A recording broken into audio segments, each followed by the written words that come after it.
Hey there, just another day at the Brooklyn Art Space Lofts. As you can hear, the sound of summer camp outside and an ice cream truck. But what I really wanted to share is the following. Despite all that, the amazing capacity of a hardworking artist to sleep through it all.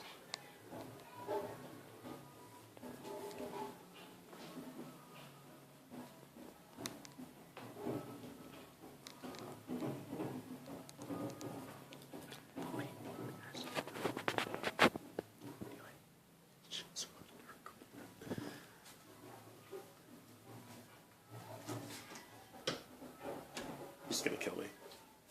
Anyway, that's that. Back to vlogging again. Woo! And so glad I have this new phone. Okay, that's that.